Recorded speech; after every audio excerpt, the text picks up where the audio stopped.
एक दौर था जब देश में नारे लगते थे, राम लला हम आएंगे, मंदिर वहीं बनाएंगे, बच्चा बच्चा राम का, जन्मभूमि के काम का। इन नारों से देश में एक नए किस्म की राजनीति की शुरुआत हुई। राजनीति ऐसी जिसमें राम मंदिर की मांग थी, जिसमें अयोध्या आंदोलन था। उस आंदोलन के गर्भ से कई ऐसे संगठन निकले जिन्होंने देश में एक नए तरह की राजनीति में हिस्सा लिया। उसके बाद कई सरकारें आई, कई सरकारें गिरी, लेकिन अयोध्या में राम मंदिर नहीं बना। अब एक बार फिर जब केंद्र में मोदी की सरकार है, 3 साल सरकार पूरे कर रही है, उत्तर प्रदेश में 325 सीटों के साथ बीजेपी की सरकार बनी है, तो एक बार फिर से राम मंदिर, अयोध्या में राम मंदिर की सुगबुगाहट तेज हुई। अब सवाल उठता है कि क्या अब अयोध्या में राम मंदिर बनेगा, वो भी ऐसी स्थिति में जब मामला सुप्रीम कोर्ट में है। सुप्रीम कोर्ट ने कहा है कि दोनों पक्ष या तो बाहर मामले को सुलझा लें या जरूरत पड़ेगी तो सुप्रीम कोर्ट के जस्टिस मध्यस्थता करने को तैयार है। अब सवाल उठता है, क्या राम मंदिर मोदी सरकार के लिए मजबूरी है या जरूरी है? इस पर हम बात करेंगे। कई मेहमान हमारे साथ हैं। सवाल वही कि राम मंदिर मोदी सरकार के लिए जरूरी या मजबूरी?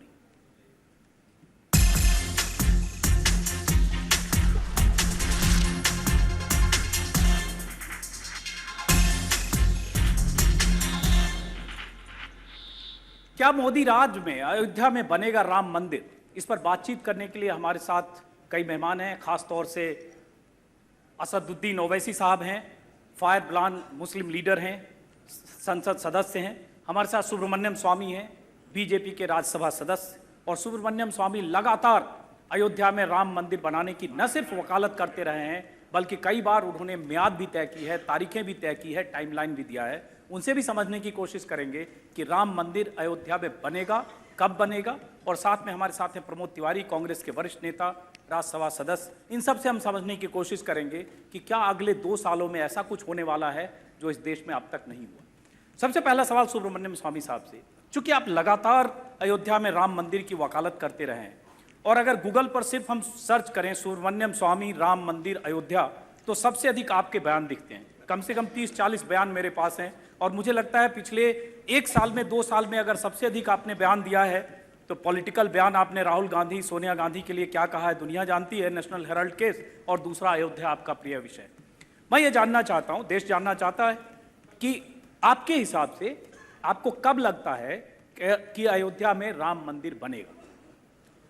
देखिए, पहले तो हमारे निर्णय है कि हम ये कोर्ट के जरिए करेंगे, और कोर्ट के फैसले कर हम अनुमान ही कर सकते हैं। लेकिन मेरा अनुमान है कि जुलाई में जब मैं तो दोबारा जाऊंगा, क्योंकि मेरी जो याचिका है ये बाकी जो अभी तक याचिका करता है उनसे अलग है। बाकी जो अभी तक हैं वो सारे प्रॉपर्टी इशू पर जोर दे रहे हैं कि ये हमारी प्रॉपर्टी है। हिंदू के 2 संगठन हैं जो कहते हैं ये हमारी प्रॉपर्टी है, और मुस्लिम की जो सुन्नी वक्फ बोर्ड और जमात इस्लामी है वो कहते हैं ये हमारी प्रॉपर्टी है। मैं ये कहता हूँ कि मेरा मूलभूत अधिकार है कि वहाँ जहाँ हमारी आस्था है कि राम पैदा हुए वहाँ पूजा करने के लिए, और इसीलिए इस पर फैसला जल्दी होनी चाहिए। तो मैं समझता हूँ कि जुलाई में निश्चित तौर पर एक बेंच बनाई जाएगी, और हम आग्रह करेंगे कि इसकी दिन प्रतिदिन की सुनवाई हो। ऐसा हो तो दिसंबर तक फैसला आ जाएगा। चलिए, आपने कब कब क्या क्या स्वामी जी वो बताऊं। उससे पहले एक चीज जो बुनियादी सवाल था, ये राम मंदिर मोदी सरकार की मजबूरी है या जरूरी है? माने मोदी सरकार विवश है और आवश्यक है, ये कह रहे हैं आप? जी, ये वो उर्दू शब्द मुझे समझ नहीं, कंपल्सन है मोदी सरकार के लिए, ओके। ये नेसेसिटी? ये हमारे लिए अनिवार्य है, क्योंकि इस आंदोलन से ही हमारी बीजेपी पार्टी इस शक्ति पर आई। लोगों की आस्था है कि हम, और विश्वास है कि हम इसको करेंगे, तो इसीलिए हमें आवश्यक है करने का।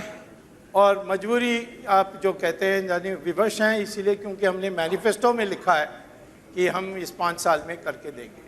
तो स्वामी जी, आप कानून के जानकार हैं, इसलिए मैं बहुत बच के बात करूंगा, क्योंकि मुझे लगता है उस मामले में आपका कोई पार नहीं है। लेकिन आपने अभी कहा कि कानून के मुताबिक करेंगे, कोर्ट का भी आपने जिक्र किया, मैनिफेस्टो में भी जिक्र है, वहां भी कानून का रास्ता ही अख्तियार करने की बात की गई है।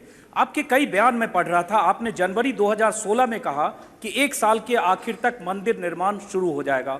फिर आपने कहा कि 2 महीने में मंदिर निर्माण शुरू हो जाएगा। फिर पटना में मार्च 2017 में कहा अगले 2 महीने में मंदिर निर्माण का रास्ता साफ हो जाएगा, अगले साल रामनवमी तक मंदिर निर्माण आप शुरू करा देंगे। इसके पहले आपने बीबीसी को एक इंटरव्यू में कहा 2 साल के भीतर मैं मंदिर बनवा दूंगा। तो जब सब कुछ कोर्ट को करना है तो ये सारे बयान आप किस आधार पर कैसे देते हैं? महात्मा गांधी ने भी 1930 में कहा था 1 साल में मैं स्वराज दूंगा, दिया नहीं, 17 साल लगे।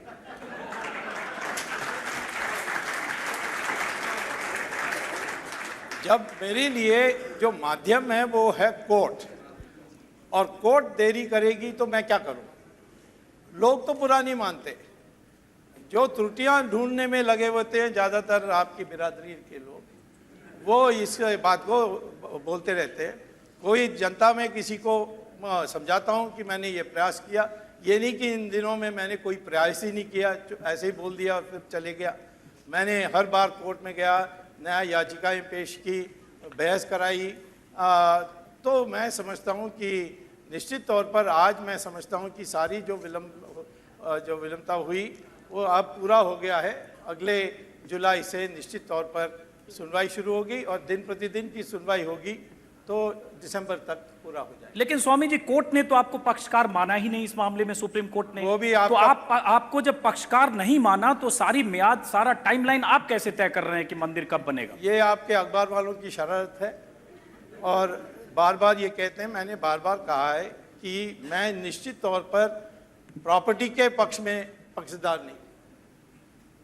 2 इश्यूज हैं, एक है प्रॉपर्टी का, और जो कहते हैं ये हमारी प्रॉपर्टी है, हमें दी जाए, और जैसे निर्मोही अखाड़ा है, वो कहते हैं ये हमारी मंदिर वहाँ पहले थी, ये हमें दिया जाए। मैं कहता हूँ ये मेरी मूलभूत अधिकार है, फंडामेंटल राइट, और उस पर मैं आया हूँ। ठीक है, और वो अलग से है, इनके साथ नहीं है। वो कह रहे हैं कि मैं प्रॉपर्टी में पार्टी नहीं हूँ, बिल्कुल नहीं हूँ, और होने भी नहीं चाहता हूँ। ये प्रॉपर्टी किसी का भी हो, मुझे चिंता नहीं है, परंतु वहाँ रामलाला बनेगा जहाँ हम समझते हैं कि रामलाला पैदा हुए। लेकिन आपने ही कहा स्वामी जी कि ये फैसला कोर्ट से होगा। बीजेपी के मैनिफेस्टो में भी यही है, पार्टी प्रेसिडेंट भी यही कहते हैं, प्रधानमंत्री मोदी भी यही कहते हैं।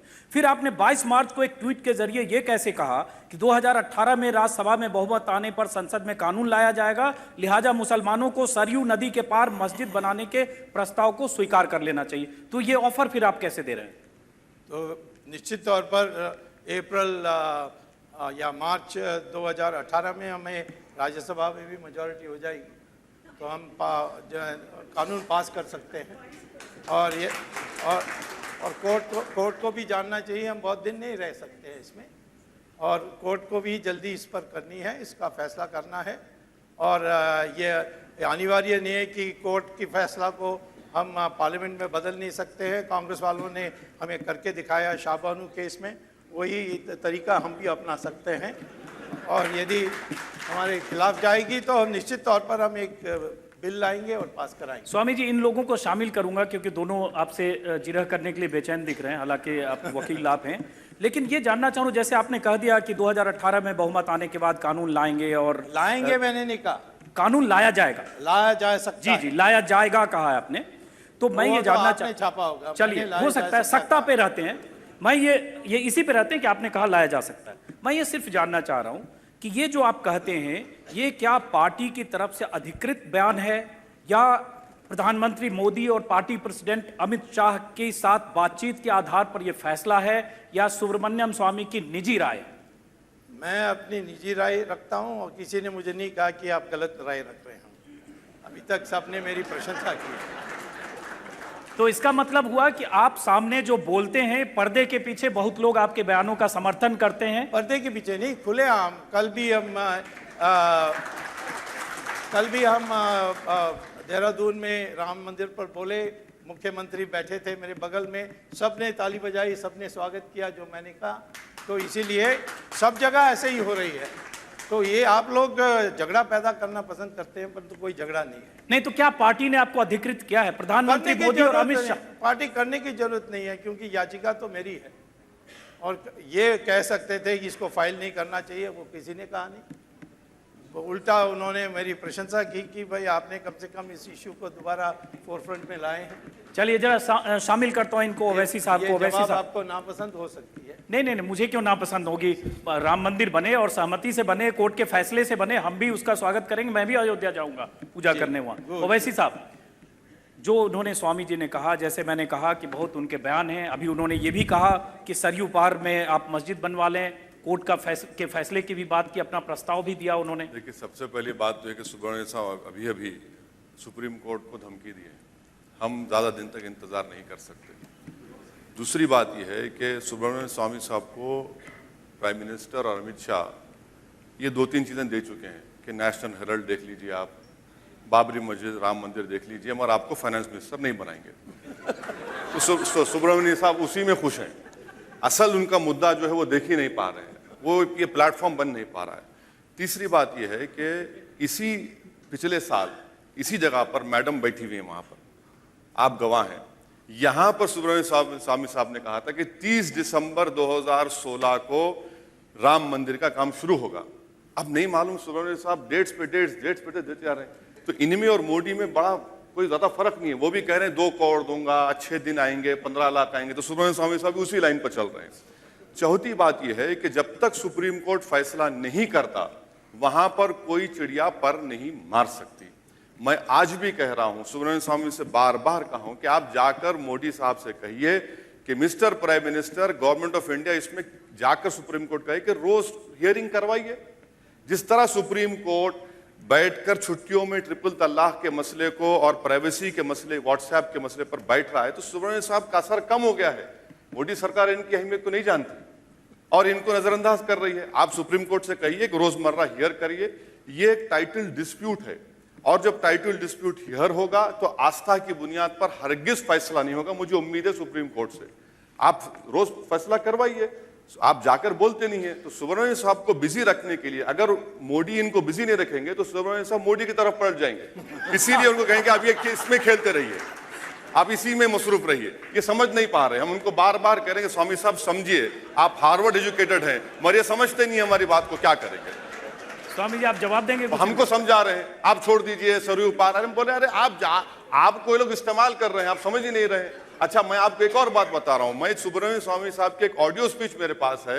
हैदराबाद में उन्होंने बीजेपी को 71 बातें कही थी 1993 दिसंबर जनवरी में। हैदराबाद में एक मदीना इंस्टीट्यूट है, वहां पर क्या क्या नहीं कहा था। मगर अब ये अलग बात है, कांग्रेस ने उनको धोखा दिया तो वो गुस्सा हम पर निकाल रहे हैं। मोदी साहब मिनिस्ट्री नहीं देते, हम पर गुस्सा निकाल रहे हैं। फाइनेंस मिनिस्टर नहीं बनाते, इसी में काम कर रहे हैं। तो अब क्या कर सकते हैं हम? स्वामी जी जवाब देंगे, उसके बाद प्रमोद तिवारी के पास जाएं। इसमें क्या जवाब देना है? ये तो सही बात कह रहे हैं। देख, सही कह रहे हैं।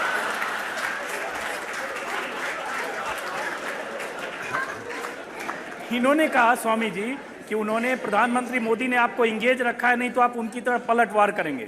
मैंने कभी उनसे, मोदी से ही नहीं कहा कि मुझे मंत्री बनाओ।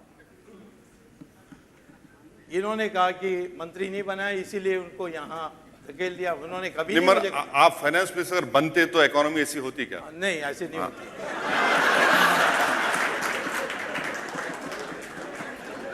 जी तो अब प्रधानमंत्री की पसंद है कोई किसको रखना नहीं रखना, इसमें मैं नहीं जानता। मैं ये इतना जरूर कहूँगा कि किसी ने मुझे नहीं कहा कि यहाँ रहो वहाँ रहो, किसी को हिम्मत भी नहीं है मुझे कहने के लिए। मैंने ये तय किया क्योंकि अशोक सिंघल ने मुझे कहा था कि मेरे जीवन काल में लगता है ये नहीं होगा, तो मुझे इसको लेना है, क्योंकि मैंने राम सेतु उनके लिए करके दिया था। राम सेतु को मैंने बचाया था, वो तो टूटने वाली थी, उसको तोड़ने वाले थे सेतु समुद्रम प्रोजेक्ट से। तब मैं कोर्ट में जाकर उसको रोका और उसको बचाया। तो उस दिन से अशोक सिंघल को ये विश्वास हो गई कि राम मंदिर का भी कर सकता हूँ, तो इसीलिए मैं इसमें आया हूँ। अब हम कोर्ट के मेरा अनुमान गलत निकला, उसके हिसाब से मैंने डेट दिया। नहीं, आपने अलग अलग जगह बोला। अभी जुलाई आने दीजिए तब पूछिए आप। तो जुलाई में दूसरी तारीख आप देंगे? देखूंगा, मुझे अनुमान लगेगा, डेट देना तो दूंगा। चलिए, मैं उनके पास आने के लिए नहीं दूंगा। मैं उनके पास आने से पहले एक सवाल और है स्वामी जी। जितना आप आक्रामक ढंग से राम मंदिर बनाने के लिए कैंपेन कर रहे हैं, मुहिम चला रहे हैं, लगातार आप बयान भी दे रहे हैं, हो सकता है बहुत सारे लोगों से आप बात भी कर रहे होंगे, आप मुख्यमंत्री योगी से भी आपने मुलाकात की, क्या लगता है कि बीजेपी के बहुत सारे नेता जो चुनाव के पहले राम मंदिर की बात करते हैं, चाहे केशव मौर्य हो, चाहे अमित शाह हो, चाहे और भी अलग अलग नेता हो, चुनाव के पहले कहते हैं, चुनाव के बाद फिर कोर्ट की बात करके किनारे हो जाते हैं, क्या लगता है कि बीजेपी इसमें कुछ वायदा खिलाफी करती है और वही भरपाई आप करने के लिए आते हैं? मैंने तो किसी से पूछा नहीं और पूछने की ज़रूरत भी नहीं है, मैं काफ़ी हूँ, तो इसीलिए मैं पूछने की क्या ज़रूरत है कि आप क्यों इसमें नहीं आते हो, आएंगे तो और उलझन पैदा होगा, तो इसीलिए ज़्यादा अच्छा है कि मुझे अकेला छोड़ दें इसमें और मैं करके दे दूँ। तो मतलब इनको अकेला छोड़ दिए, आप चलती इसी पे चलते रहिए। तो स्वामी जी ने एक ऑफर ये भी दिया था कि मुसलमान सरयू पार मस्जिद बना लें। देखिए, सुब्रमण्यम स्वामी साहब जब सुप्रीम कोर्ट गए थे, उन्होंने कहा नहीं सुप्रीम कोर्ट के ओरिजिनल पिटिशनर है। बाद में जब सुप्रीम कोर्ट को मालूम हुआ कि ओरिजिनल पिटिशनर नहीं है, सुप्रीम कोर्ट ने कहा कि आप नहीं कर सकते। और सेक्शन 82, 86 में बात साफ है कि जब तक ओरिजिनल पिटिशनर्स एग्री ना हो, सुप्रीम कोर्ट मीडिएशन कर ही नहीं सकता। अब सुब्रमण्यम साहब चले गए और कहा कि मैं मीडिएशन करूंगा। इससे पहले भी कई मर्तबा मीडिएशन हो चुके हैं, नहीं हो, नतीजा निकला। Stated position all India Muslim personal law board का यह है कि सुप्रीम कोर्ट इसकी रोज हियरिंग करे। हम तो मोदी गवर्नमेंट से इस बात को डिमांड करते हैं, बल्कि चैलेंज करते हैं। अगर आपने तो 89 में आपको राम मंदिर याद है, पालनपुर का रेजोल्यूशन, आप जाकर क्यों नहीं कहते सुप्रीम कोर्ट को कि रोज हियरिंग करिए? 6 महीने लगेंगे सिर्फ डॉक्यूमेंट्स का ट्रांसलेशन करने के लिए। आप रोज जाके गवर्नमेंट कहे और हियरिंग करवाए। हम जवाब देना चाह रहे स्वामी जी। इन्होंने एक गलत बात कही कि सुप्रीम कोर्ट ने कहा कि मैं पार्टी नहीं हूं। उन्होंने ये नहीं कहा था।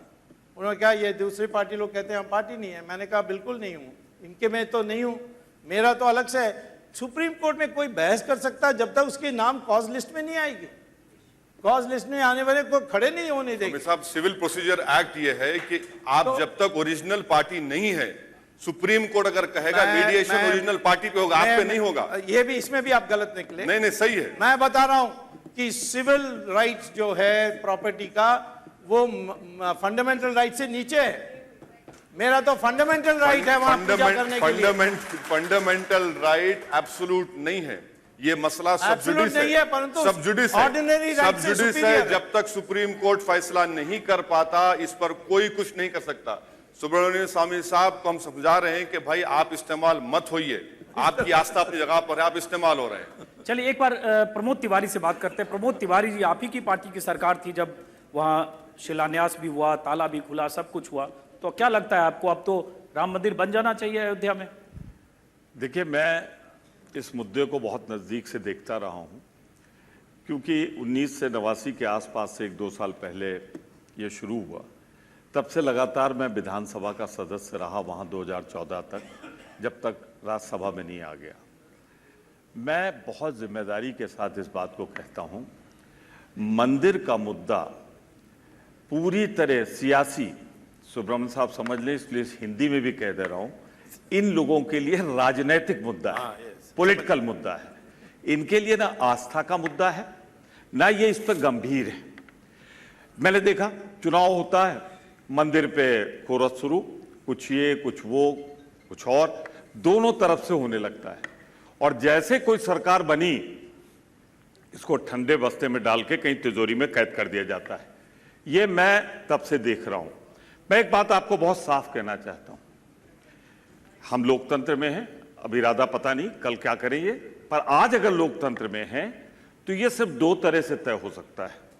या जहां अदालत में चल रहा है उसका फैसला आ जाए, या जैसे सुप्रीम कोर्ट ने ही इच्छा व्यक्त की है कि बातचीत करके तय कर ले। इस 2 के अलावा कोई रास्ता नहीं। अब मैं बहुत सी बातें कहने की मैंने सोची थी, लेकिन जब खुद ही कंसीड कर लिया स्वामी साहब ने कि ना इनको किसी ने अधिकृत किया है, ना सरकार इनसे कह रही कि तुम ये काम करो, तो ये खामखा खाली है, तो कुछ न कुछ करते रहे, कुछ न कुछ इनके चहेते लोग बनते रहेंगे, सिर्फ एक डाइवर्जन अपने ऊपर। नहीं, मैं नेशनल हेराल्ड केस भी कर रहा हूं। Let me complete. मैं पहले इस पे आ जाऊं। अब देखिए, डाइवर्जन शुरू। अभी आदत है, स्वामी साहब की आदत है कि डाइवर्जन करना। अब अभी मंदिर चल रहा था, नेशनल हेराल्ड पे आ गए। नेशनल हेराल्ड पे भी कह दूं, आप चाहे जितनी ब्लैकमेलिंग की कोशिश कर लो, नेशनल हेराल्ड में दिया है, लिया कुछ नहीं है। आप जिंदगी भर मुंह की खाते रहे हो और फिर खाते रहोगे उस परिवार के खिलाफ जिसने इस मुल्क की आजादी में जब लड़ाई लड़ी तो आपके बहुत से दोस्त नेशनल मुल्क के हेराल्ड पर खिलाफ बात कर करेंगे रहे तो थे। स्वामी जी छोड़िए, उस पर बहुत मैं- बोल सकते हैं अभी। इन्होंने कहा उनके पास भी बहुत एविडेंस है नेशनल हेराल्ड मेरी का। जिम्मेदारी, आपने कहा आपके पास मेरी और कोई जिम्मेदारी काम नहीं है, आप मेरी टाइम जिम्मेदारी- मैंने कहा नेशनल हेल्थ पर भी टाइम दे रहा हूं। देखिए आप स्वामी साहब मेरे बगल में थे, बहुत कुछ बोलते रहे, बहुत रेलेवेंट बोलते रहे, बहुत इररेलेवेंट भी बोलते रहे, मैंने आपको नहीं टोका। तो आपसे भी मैं उम्मीद करूंगा कि आप मुझे अपनी बात कहने तो दो। जी जी कहिए। मैं साफ कहना चाहता हूं, इससे फायदे बहुत हैं। बहुत से लोगों की दुकानें चल जाती हैं, दुकान लगाते हैं, सामान बेचते हैं, इनका ना मंदिर में बहुत रुचि है, और माफ कीजिएगा बहुत से लोग जो मस्जिद के नाम पे दुकान चलाते हैं उनकी मस्जिद में भी कोई रुचि नहीं है। आपने बहुत अहम बात इन लोगों कही। के लिए सियासी मुद्दा था, है और रहेगा। आपने नहीं, एक मिनट सुनिए, मैंने अपनी आंखों से देखा है। मैं एक बात साफ कहना चाहता हूं, ये क्या है, स्वामी साहब कुछ बोलेंगे, इनकी पार्टी में दूसरे लोगों से बुलवा दिया जाएगा। बीच में बहुत बोल रहे थे, एक दिन मोदी जी ने डांटा इनको, जब से डांटा तब से ये चुप हो गए।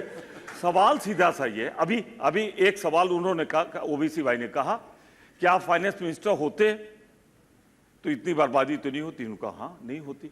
तो कहीं ना कहीं मन से निकल आता है। स्वामी जी आपको जवाब देंगे, दो बातें उन्होंने कही। मन से निकल आता है। ये राम तो मंदिर मैं का सिर्फ विषय इतना कहना है चाहता या हूं कि मेरी मंदिर मंशा का क्या है, मुद्दा इस पर तय है। होगा अगर तो यह अदालत तय करेगी या बातचीत से तय करेगा। ये तो अपनी दुकान चला रहे हैं, चलाते रहेंगे। स्वामी जी बहुत बड़ा इल्जाम है कि आप मंदिर के नाम पर दुकान चला रहे हैं और खामखा अपनी तरफ से बोल रहे हैं पार्टी ने, मोदी ने, अमित शाह ने, किसी ने अधिकृत नहीं किया। मैंने पहले ही कह दिया कि मुझे उनकी अनुमति की जरूरत नहीं है।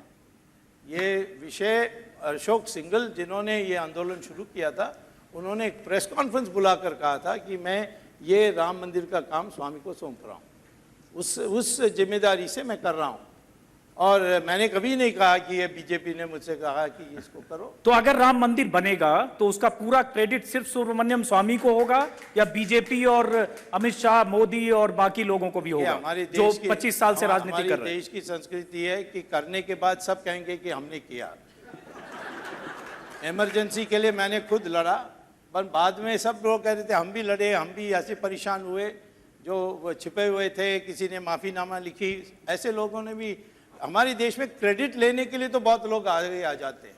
तो इसीलिए इस पर आप चिंता मत करिए, मैं करने के बाद मुझे सब भूल जाएंगे, मुझे कोई वैसे साहब एक बात प्रमोद तिवारी ने कही, बात तो सही है कि मंदिर और मस्जिद के नाम पर दुकानें चलाई जा रही हैं सियासत में। एक मंदिर की राजनीति करता है चुनाव के पहले, चुनाव के बाद फिर कोर्ट की बात होती है, एक फिर मस्जिद की बात होती है, चुनाव के बाद फिर कुछ और बात होती है। तो ये राजनीति में क्या सब अपने अपने हित साधने के लिए ये सब कर रहे हैं? मंच पे हम बहस कर रहे हैं, आप भी मुसलमानों के हितों की बात करेंगे, बाबरी ढांचे की बात करेंगे, लेकिन आपकी भी उसमें पॉलिटिक्स निहित है।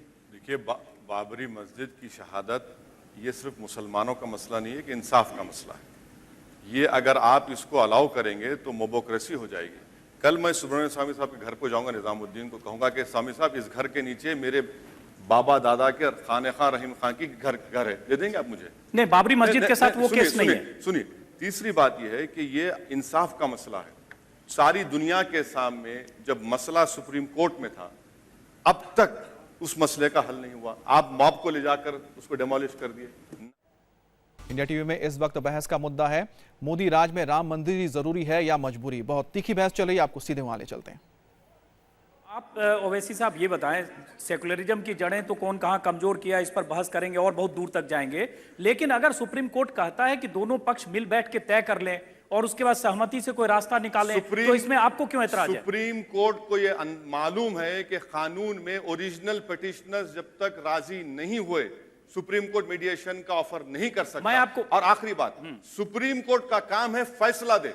सुप्रीम कोर्ट क्यों भाग रहा है फैसले? अब ये सुप्रीम कोर्ट को यह आप करना चाहते हैं? करना मुझे लगता है जो चीफ जस्टिस हैं वो कानून जानते होंगे और आपसे कम नहीं जानते होंगे। अगर उन्होंने कहा हमारा पैसा सुप्रीम कोर्ट को लग नहीं रहा है क्या, टैक्स पेयर का? सुप्रीम कोर्ट का काम है कि इस पर फैसला करे। ये आखिरी कोर्ट ऑफ अपील है, इसके बाद कोई अपील नहीं है। और मुसलमानों का स्टेटेड पोजीशन ये है कि जो फैसला आएगा हम उसको कबूल करेंगे। सुप्रीम कोर्ट क्यों मीडिएशन करेगा? सुप्रीम कोर्ट फैसला दे।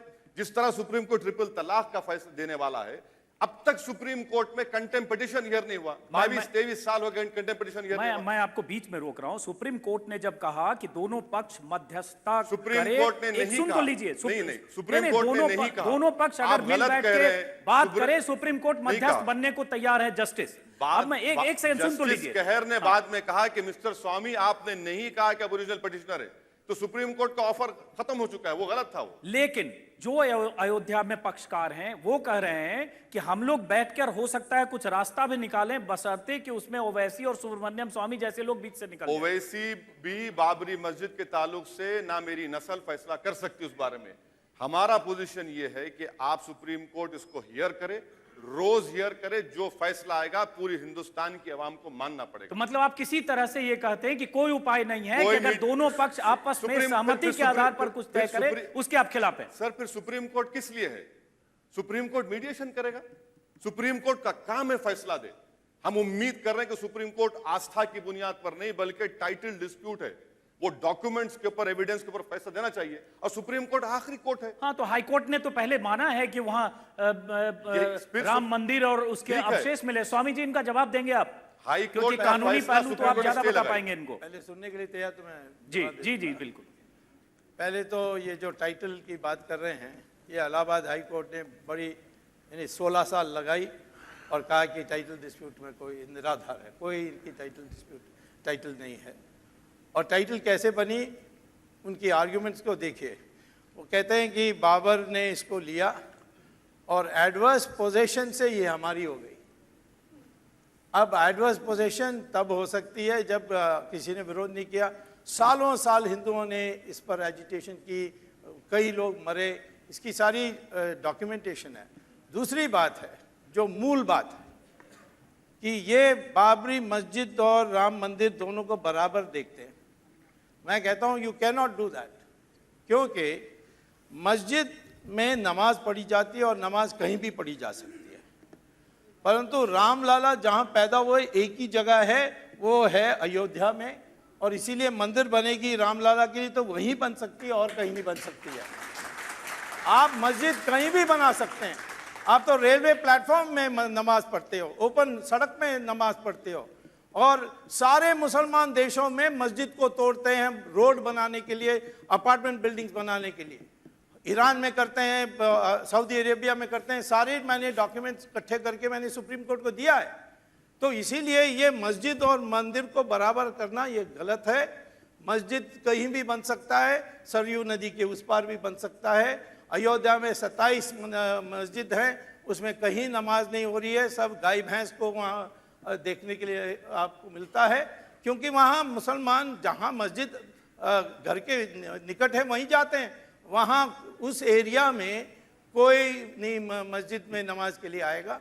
परंतु मस्जिद फिर भी बनाना है तो सरयू नदी के उस पार बना सकते हो, क्योंकि मस्जिद को शिफ्ट कर सकते हैं, मस्जिद को तोड़ सकते हैं इस्लामिक लॉ में, लेकिन मंदिर एक बार प्राण प्रतिष्ठा पूजा से बन जाए तो उसको कोई तोड़ नहीं सकता, उसको कोई शिफ्ट नहीं कर सकता। इसका जवाब ये देंगे, लेकिन उससे पहले स्वामी जी, जो मैंने कहा कि अयोध्या में कुछ ऐसे महंत हैं, महंत ज्ञानदास और बहुत सारे ऐसे लोग कहते हैं कि सुब्रमण्यम स्वामी इस मामले से, विवाद से किनारे हट जाएं तो शायद दोनों पक्ष बैठकर कोई सहमति से रास्ता निकल पाए। पता नहीं आप किससे बात की, क्योंकि 7 जून को सारे महंत लोग जो अयोध्या के हैं मुझे आम सभा संबोधित करने के लिए बुलाया। तो आप आकर देख लीजिए किसने मेरा विरोध किया। हो सकता है कि आपके इंडिया टीवी के कोई लोगों ने महंत ज्ञानदास हैं, उन्होंने कहा, महाज्ञानदास उपस्थित होने वाले हैं, वो नित्य गोपाल दास होने वाले हैं, महंत ज्ञानदास और इकबाल अंसारी, पता नहीं और जो आपके दोनों अखबार में पक्षकार हैं जैसे- उनके बयान मेरे पास हैं। स्वामी जी, आपके नाम के साथ आपने बयान उनसे है। तो बात नहीं की, आपने जो छपी हुई बात है उसको कह रहे हो। अब उनसे तो नहीं बात की, मैंने बात की है, और मैं जा रहा हूँ 7 जून को, आप भी आइए और देखिए कि क्या हमारी टीम जाएगी। चलिए, एक सवाल, जैसे इन्होंने कंप्लीटली खारिज किया कि किसी ढंग से आपसी सहमति की गुंजाइश, इन्होंने कहा कि ये नहीं बात इनकी है, सही आप है। क्या मानते हैं? मैं भी मानता हूं कि इस कोर्ट को फैसला करना चाहिए और कोर्ट हमारे पक्ष में करेगी, जैसे इलाहाबाद हाई कोर्ट ने किया। चलिए, ओवैसी साहब कुछ जवाब देंगे, फिर प्रमोद जी के पास जाऊंगा मैं। नहीं, सुब्रमण्यम उन्होंने साहब, मस्जिद के बारे में बहुत कुछ कहा दिया, आप तो उनके निजामुद्दीन के मकान के बारे में कहने लगे। अगर मैं निजामुद्दीन घर को चले नहीं, जाऊंगा मेरे घर और जाकर खोदना शुरू कर एक दूंगा। मिनट, वो ऐसी जी, जी, मैं घर छोड़ने के लिए तैयार हूँ, आप मस्जिद छोड़ दीजिए। लीजिए। मैं स्वामी साहब से ये कहूंगा कि मस्जिद मेरा घर नहीं है, वो अल्लाह का घर है। मेरा घर आपके लिए अल्लाह का हाजिर है। आप घर नहीं बीजेपी है, छोड़ ये दीजिए, मत मेरे घर में आ कहिए। जाइए। ये आप मत बीजेपी कहिए। छोड़ दीजिए, मेरे घर को आ जाइए। हाँ। सुनिए सुनिए स्वामी साहब, मैं आप डिस्टर्ब नहीं आप काफिर बन सवाल जाएंगे। सवाल सवाल यहाँ पर घर की नहीं है, सवाल यहाँ पर इंसाफ की है। इंसाफ का मुतकाजा ये है कि क्या हम एक मॉब को अलाउ करेंगे जो जाकर मस्जिद को शहीद किया? क्या हम सुप्रीम कोर्ट से नहीं कह सकते कि आप इसको रोजमर्रा हियर करिए? तीसरी बात ये, स्वामी साहब बार बार बोलते ईरान में ऐसा हुआ। स्वामी साहब को, आपको हिंदुस्तान से मोहब्बत नहीं है? ये डेमोक्रेसी है ईरान सर। में भी मुसलमान अरे, है। अरे सर, ये डेमोक्रेसी है। यहाँ पर फंक्शनिंग डेमोक्रेसी है, यहाँ कॉन्स्टिट्यूशन है, यहाँ पर डाइवर्सिटी है, यहाँ पर प्लुरलिज्म है। आप ही की सरकार जाकर यूनाइटेड नेशंस में कहती है कि प्लुरलिज्म, सेकुलरिज्म इस मुल्क का बुनियाद है। तो आप क्यों मेरे को ईरान से मिलाते? अरे आपका डीएनए है कि ईरान में? मेरा तो नहीं है, मैं तो हिंदुस्तान का हूं। मुझे ईरान से क्या करना है? सऊदी अरब? मुझे हिंदुस्तान के दस्तूर कॉन्स्टिट्यूशन से मतलब है। मैं ये कह रहा हूं कि देखिए, इतिहास में कॉन्स्टिट्यूशन नहीं था। 500 साल पहले आर्टिकल 25 नहीं था, अब है आर्टिकल 25। और हम कह रहे हैं कि कानून की बुनियाद पे करिए। आप क्यों बार बार कानून को पीछे जाते हैं? आर्टिकल 25 में अंकुश भी लग सकती है मोरालिटी पर और पब्लिक ऑर्डर पर, हमारे सवाल का जवाब भी और हेल्थ पर। और ये इमोरल है कि बाबर ने मंदिर को तोड़ करके वहां मस्जिद बनाने के लिए आदेश दिया। बाबर से गलती हुई कि आर्टिकल 25 नहीं बनाया उस वक्त। वो ये बाबर से गलती हुई कि आर्टिकल 25 बना देता हूं। ये देखिए बाबा, ये फिर कुछ प्रोवोकेटिव बात कर रहे हैं, तो रिपीट करिए जरा, सुने वो जवाब देंगे। मैं तो कहता हूं कि इनको डेमोक्रेसी में विश्वास हो गया, बहुत अच्छा है। परंतु मैंने देखा जहां भी मुस्लिम लोग मेजॉरिटी में, वहां कोई डेमोक्रेसी नहीं है कहीं भी, हिंदुस्तान के अंदर भी और हिंदुस्तान के बाहर भी। कश्मीर में, घाटी में नहीं है, मल्लापुरम में नहीं है, सऊदी अरेबिया में नहीं है, कहीं भी नहीं है। स्वामी तो साहब, डेमोक्रेसी कश्मीर में नहीं है तो आप क्या कर रहे हैं? 3 साल से क्या कर रहे हैं? आपको होम मिनिस्टर बनना चाहिए अब। कश्मीर में क्या हो रहा है? आपकी गवर्नमेंट एक पंडित को लेकर नहीं गए आप। एक पंडित को, वहां पर सिपाहियों के सर काट दिए जा रहे हैं स्वामी साहब, वहां पर आर्मी बेस पर हमला हो रहा है। कहां गई आपकी मोहब्बत? इतने खामोश क्यों हैं आप कोर्ट को नहीं जा रहे? आप कश्मीर क्यों नहीं जा रहे स्वामी साहब? आप जितने गाय रक्षक को जमा करिए, सबको भिजाइए वहां पर भिजाकर उनको ठहरा दीजिए सामने। मामला को चलिए 1 मिनट, जरा कुछ सवाल हम ऑडियंस से लेते हैं। जब बहुत सारे लोग हैं जो सवाल पूछना चाहते हैं। जी, माइक दिया जाए। आ रहा हूं, आपके पास भी आ रहा हूं।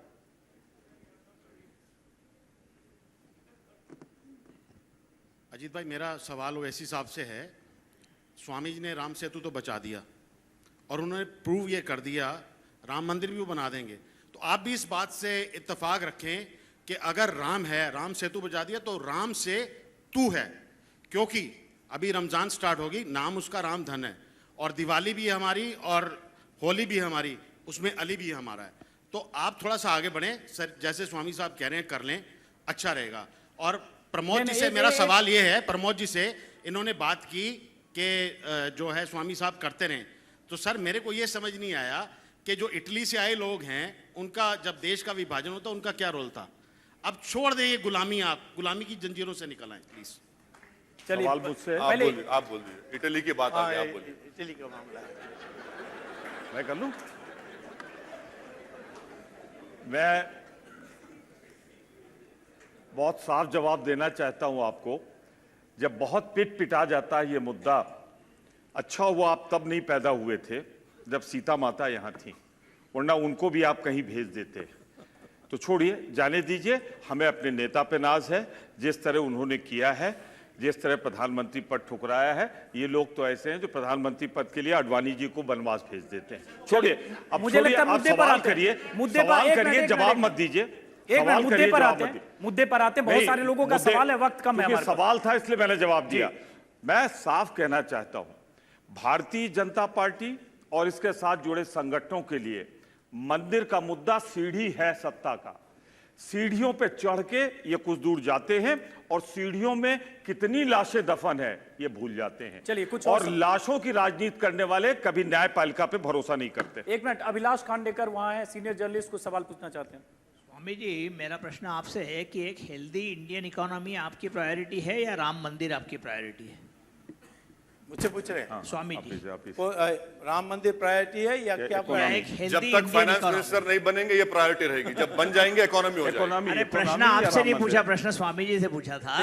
राम मंदिर प्रायोरिटी है या हेल्दी इंडियन इकोनॉमी प्रायोरिटी रहेगी आपकी? दोनों एक साथ हो सकते हैं। और रामचंद्र जी की आशीर्वाद होगी तो वो इकोनॉमी तो बहुत अपने आप सुधर जाएगी। फिर उनको अभी तक नहीं सुधरी है, अभी तक नहीं सुधरी है। वक्त कम है, हम 4-5 सवाल लेंगे, छोटे छोटे सवाल पूछे जी, जल्दी हो। किन से पूछ रहे हैं नाम के साथ? स्वामी जी, एक सवाल था आपसे। आप बार बार ये कह रहे हैं कि अशोक सिंघल जी ने मुझे ये काम सौंपा है, थोड़ा जोर से। डायरेक्ट पता चलता है कि आपकी कोई आस्था राम मंदिर में नहीं है, बल्कि आप कॉन्ट्रैक्ट पे ये काम लिए हुए हैं। अशोक सिंघल जी ने ये कॉन्ट्रैक्ट आपको दिया है, आस्था की बुनियाद पर आप ये काम करना नहीं चाहते जी। दूसरी बात, एक जो आपने नहीं, ये कहा एक- कि एक सवाल छोटा सा इसी से पूछिए, बहुत सारे रिलेटेड जो लोग। है, इसी से रिलेटेड 2018 में कहते हैं कि राज्यसभा में अक्सरियत आ जाएगी तो हम बिल भी ला सकते हैं। मुझे जहाँ तक इल्म है कि अगर ये सुप्रीम कोर्ट में कोई भी मामला विचाराधीन हो तो आप उसको पार्लियामेंट में भी नहीं ला सकते, तो फिर आप कैसे लाएंगे? नहीं, ऐसा कोई रुकावट नहीं है। सुप्रीम कोर्ट के एक बार शाहबानू पर फैसला हुआ था, उसको उल्टा कर दिया था पार्लियामेंट में। आप साक्षी हैं इसके। और मैं ये भी एक शब्द कांग्रेस के लिए पक्ष में बोलना चाहता हूँ कि मस्जिद की जो ताला खोली कांग्रेस ने की थी। पहले शिलान्यास राजीव गांधी की अनुमति से हुई, और जब नरसिम्हा राव थे उन्होंने प्रेसिडेंट रूल लागू करने में देरी इसलिए की कि वहाँ एक छोटी सी मंदिर बन जाए जिसमें पूजा चालू हो जाए। तो मस्जिद टूटा 6 दिसंबर 1992 और प्रेसिडेंट रूल लागू हुई थी एंड ऑफ फरवरी। तो इसीलिए और एक और बात की थी नरसिम्हा राव ने, उन्होंने सॉलिसिटर जनरल से एफिडेविट फाइल करवाई कि यदि कभी ये सिद्ध हो जाए कि वहाँ पहले एक मंदिर था तो फिर हम इस जमीन हिंदुओं को दे देंगे मंदिर बनाने के लिए। ये सुप्रीम कोर्ट के कॉन्स्टिट्यूशनल बेंच में इसकी पूरी विवरण है।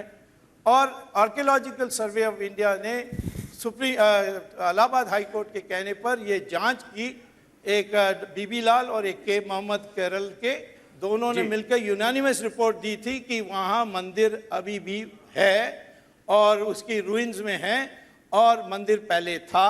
तो इसीलिए नरसिम्हा राव की दी हुई वचन के अनुसार हमारे अब उस जमीन हिंदुओं को देना चाहिए। तो कांग्रेस को मैं धन्यवाद देता हूं इस बात पर। एक सवाल सामने है, प्रदीप सिंह, छोटा सा सवाल। कि हाई कोर्ट ने मंदिर के पक्ष में फैसला दिया है, सुप्रीम कोर्ट हो सकता है उस फैसले को बरकरार रखे या पलट दे, आपके पक्ष में फैसला दे दे। एक मौका चीफ जस्टिस ने दिया था, फैसला आएगा कोर्ट का तो एक पक्ष की हार होगी, एक की जीत होगी। अगर आपसी सहमति से फैसला होता है तो किसी की हार जीत नहीं होगी, सामाजिक समरसता बनी रहेगी। वो एक मौका चीफ जस्टिस ने दिया था, उसको क्यों गंवाना चाहते हैं? चीफ जस्टिस का आप कानून पढ़ ही नहीं रहे हैं। आप और हम अगर ओरिजिनल पिटिशनर हैं, बीच में कोई कूद जाएगा तो सुप्रीम कोर्ट मीडिएशन नहीं कर सकता। सुनिए, मुझे सवाल का जवाब देने दीजिए। सुप्रीम कोर्ट से हम यही कह रहे हैं कि अगर सुप्रीम कोर्ट कार सेवा की इजाजत नहीं था तो मस्जिद शहीद होती। अगर मस्जिद शहीद नहीं होती तो क्या टाइटल का आस्था पर फैसला आता? सुप्रीम कोर्ट का काम यह है कि फैसला दे। सुप्रीम कोर्ट मीडिएशन कब से करेगा? सुप्रीम कोर्ट फैसला दे दे, जो फैसला आएगा हमको काबिल कबूल होगा। लेकिन अगर सुप्रीम कोर्ट ये बात समझ में नहीं आ रही, जो सवाल पूछ रहे हैं कि सहमति से बड़े बड़े फैसले होते हैं, आप लोग सहमति के खिलाफ क्यों हैं? अगर वहां पक्षकार फैजाबाद में कह रहा है, जिन्होंने मुकदमा कर रखा है कि हम सहमति से कुछ कर सकते हैं। आपको आपके रिसर्च टीम ने आपको नहीं बताया कि 7 मरतबा इससे पहले बातचीत हुई थी। नहीं, और मुझे पूरी पता नाकाम हुई। है, मुझे रिसर्च टीम की जरूरत नहीं, इसके बाद कोई बातचीत नहीं होगी। सुप्रीम कोर्ट का काम है फैसला दे। जब सुप्रीम कोर्ट अब तक कंटेम्प्ट पिटीशन को हियर नहीं करता, सुप्रीम कोर्ट अगर कार सेवा की इजाजत नहीं देता तो फिर वहां पर मस्जिद डेमोलिशन नहीं होती। आप बताइए कि कल्याण सिंह गवर्नर बने बैठे हैं, उनके ऊपर कंटेम्प्ट पिटीशन अब तक हियर हो जाना चाहिए। चलिए, वो फैसला इंसाफ का तकाजा ये कि फैसला दिया जाए। एक सवाल और है, उसके बाद फिर मैं आऊंगा। एक सवाल, मैं एक बात स्वामी जी से माइक लेके स्वामी जी से एक बात पूछना चाहता हूं मैं, कि पहली बात तो वहां मंदिर बने या मस्जिद बने, भारतीयों की लाश पे चढ़ के अब कुछ नहीं होना चाहिए वहां, एक बात। दूसरी बात, अगर कोर्ट का फैसला ये आता है कि वहां मंदिर नहीं मस्जिद बने, तो क्या आप सहमत होंगे? तो उसको तो हम पार्लियामेंट में बदल सकते हैं।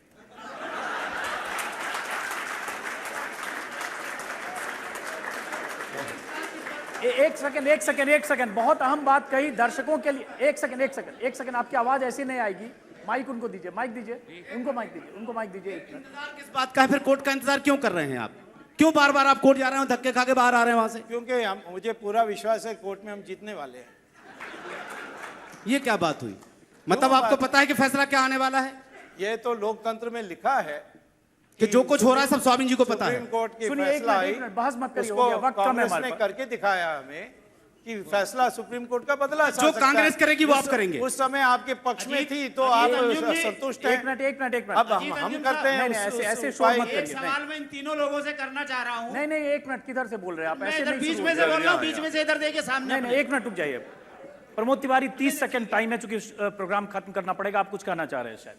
नहीं, मेरा सवाल ले एक लीजिए सेकंड, प्लीज। ऐसे बीच में मत करिए ना, 1 मिनट रुक जाइए। हाँ, देखिए, मैं एक चीज कहूंगा, हम यहाँ हैं इसलिए कि राष्ट्र हित की बात करें, और भारतीय जनता पार्टी और उसके साथ जुड़े हुए कुछ लोगों की मुसीबत ये है कि जब पार्टी हित और राष्ट्र हित की बात आती है तो पार्टी हित उनके लिए पहले होता है, राष्ट्र हित। आप सभी मेहमानों का शुक्रिया। आप तो नहीं लिखेंगे ना? ओवैसी साहब, आप सभी मेहमानों का शुक्रिया। स्वामी जी ने कहा पहले सुप्रीम कोर्ट का फैसला है, उन्होंने उसके बाद का काउंटर प्लान B तैयार कर रखा है। आप सभी मेहमानों का बहुत बहुत शुक्रिया।